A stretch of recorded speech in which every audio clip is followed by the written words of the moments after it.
Morning, Michael Halling, Vitro Global. Hope everybody's well.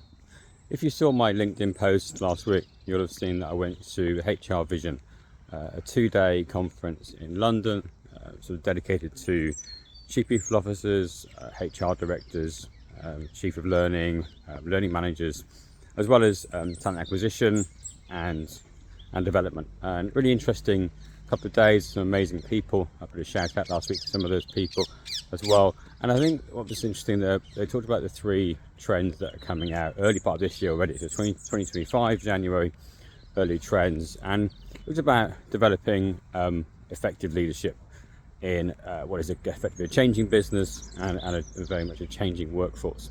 And some of the sessions looked at that from the 12 points of learning and leadership, but also talked about the importance of that as an area. So that was an interesting start to the process. We also talked about creating and maintaining a high performance organisation and culture. And there was a fascinating workshop on the second day, which looked about how to form culture, how to form behaviour, and especially behavioural change in regards to adoption of any strategic investment in the business, whether that be a product, a service, or an approach to taking the company forward. And then the third one, I mean, there was about 6 in total, but the third one that stood out for me was around about aligning workforce planning, but from a strategic side. So we talked before around how important it is to get SROs, senior responsible officers, to sponsor and buy into any form of change around workforce planning.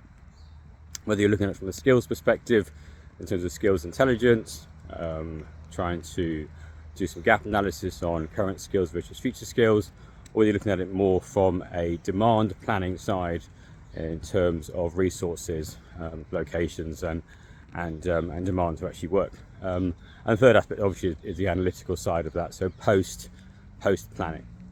And for those that have seen it, we're doing a webinar tomorrow which starts to look at some of that, more around the non-desk workforce. So these are the employees within your organisation which don't have a desk, but they tend to still need technology to support them in some way, whether that be for compliance, i.e. health and safety, or because they want to learn in the flow of work, or at the point of need, depending on what their role is. So everything from site engineers through to production teams. And it's a really key area, and there's lots of ways that we are working on to help increase that adoption and engagement levels across that particular employee base.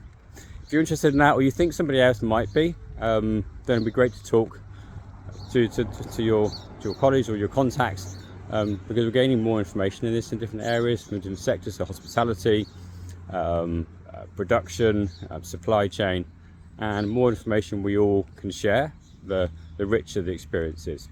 So thanks for that, and have a great week. Thank you.